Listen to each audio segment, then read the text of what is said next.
Most people destroy their transmission by changing fluid the wrong way. Let me show you the right way. Step 1. Prepare the tools: fresh ATF, drain pan, funnel, socket wrench. Always use the exact fluid type your manufacturer specifies.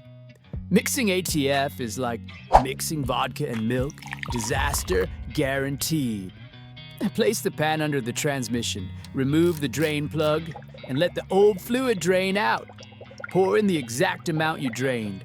Overfilling is just as deadly as running low. Balance is everything.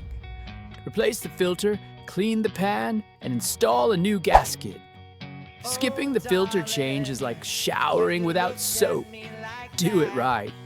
Reinstall the drain plug, grab a funnel, and slowly pour in the new fluid.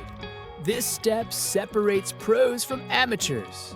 Start the engine, shift through all gears, then leave it in neutral. Check the dipstick. Only when hot after cycling gears is the reading accurate. If there's no dipstick, open the side plug in neutral. If fluid drips, the level is perfect. Don't add more. And that's it. Respect your car, and it will respect you back with smooth shifting and long life.